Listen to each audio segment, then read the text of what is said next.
Hello, my name is Mike Smith and I'm the president of T&K Futures and Options Incorporated. The focus of today's educational video is going to be the natural gas market for futures and options. But before we get started, let me go ahead and cover this risk. Futures and options investing carries significant risk of loss and is not suitable for some people. Use only risk capital for these types of investments. Past performance is not indicative of future results. Okay, I think that about covers it. My name is, again, Michael Smith. I've been trading these markets for 20 years now. I hear a lot of questions. I hear a lot of the same questions over and over again. And I really just want to talk about those few questions that I hear. There's only 5 of them. We go through these one at a time. The very first one that I usually hear is, how do futures work? How does margin work? Well, margin is a good faith deposit. So you have to put up some money in order to go long or go short a futures contract. The exchanges decide what those numbers will be.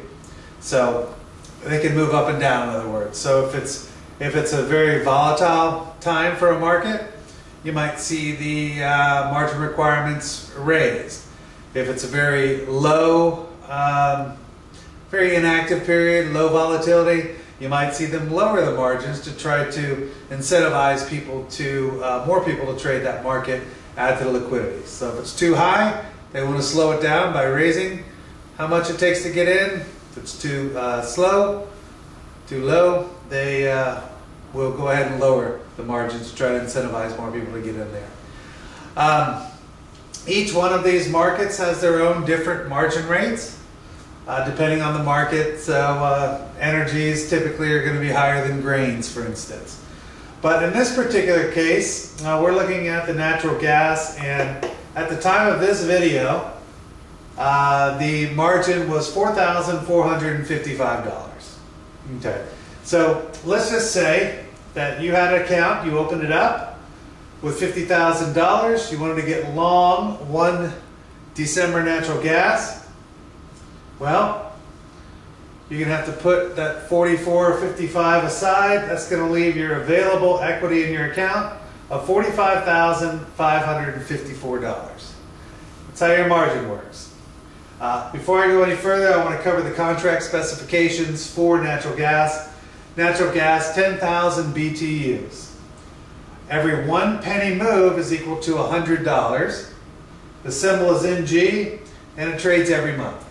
So January, February, all the months trade. Not all commodities trade every month. Energies are one of the ones that do. Okay, so let's go ahead and show you how you would get long this market. So you're on your computer, your online platform, you get long. These are hypothetical numbers, I made these up. You get long one December natural gas and you got there at $4, okay? You're betting on prices going higher.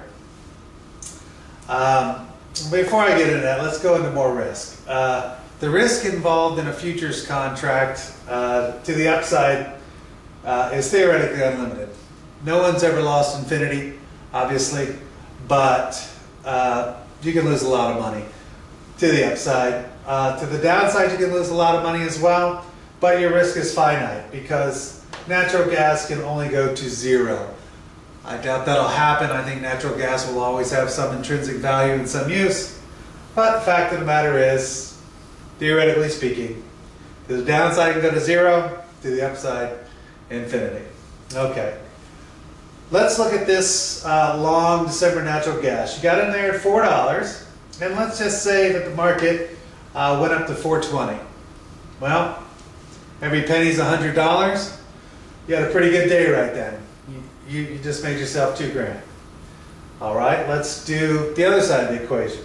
Let's say you got long this December natural gas and it went down 20 cents.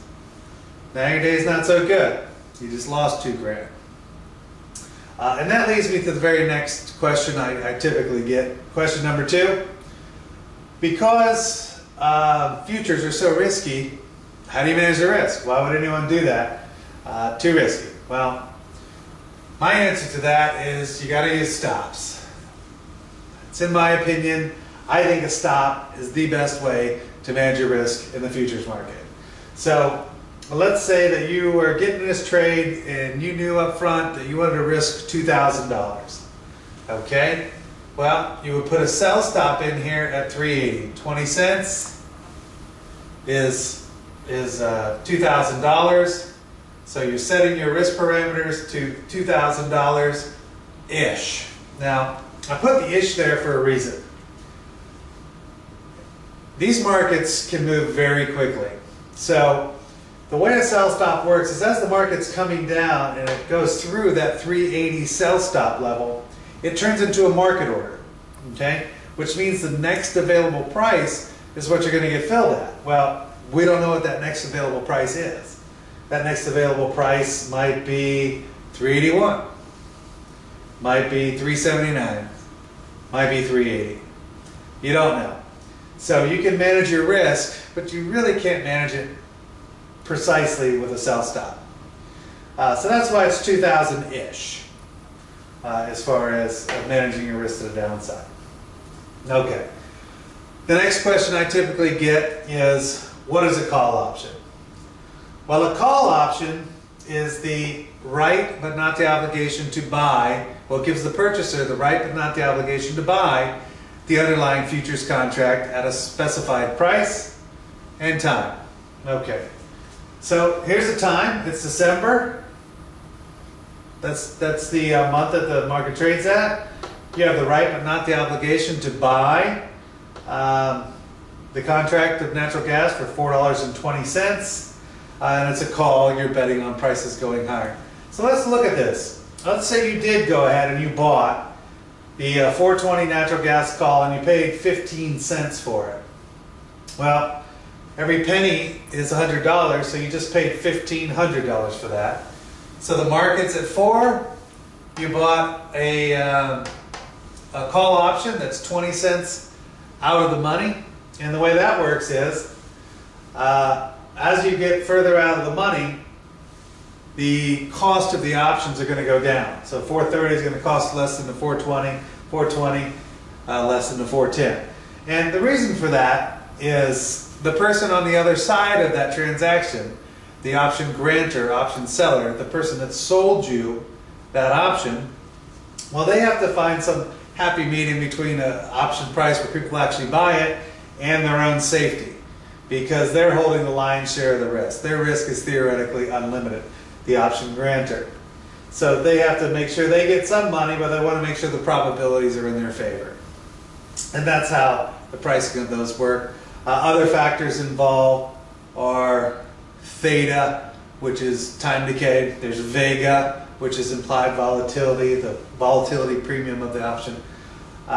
There's a lot of factors to get in there. And most importantly is the delta factor. Now, the delta factor, as far as figuring out how much your option is going to move, you have to use the delta factor. Again, I made this up. It's just a number I put up there to show you the math. Okay, so let's do a hypothetical. Say you just bought this 420 natural gas call, 15 cents. The natural gas market was at $4. Boom, it moved up to 420. That's a $2,000 move. Well, your call option is going to catch approximately 30% of that move if it has a 30% delta. Again, I put an ish there. Those other Greeks that I told you about, theta and vega, are going to decide, and it's constantly changing as the market moves, but ish. So you just paid $1,500 plus whatever your commissions and fees were for this option. Market went up. You can add roughly $600 profit for the day. It's a good day. Conversely, you bought the $4 call, market comes down 20 cents, went against you, $2,000. Well, you didn't lose $2,000 like you would in the futures. You're going to lose roughly 30% again, which is $600. So it limits your upside, it limits your downside, because your worst case scenario when you purchase an option is that it can expire worthless. You can't go negative like you can with a futures trade. which is why a lot of people trade options. I know that's pretty confusing.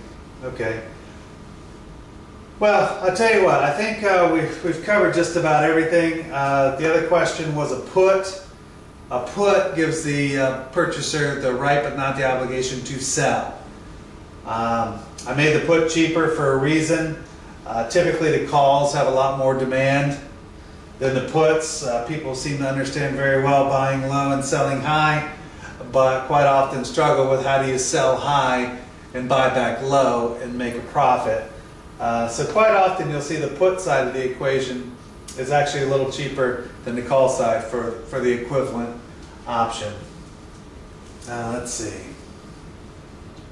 I think that just about covers everything that I wanted to talk to you about today.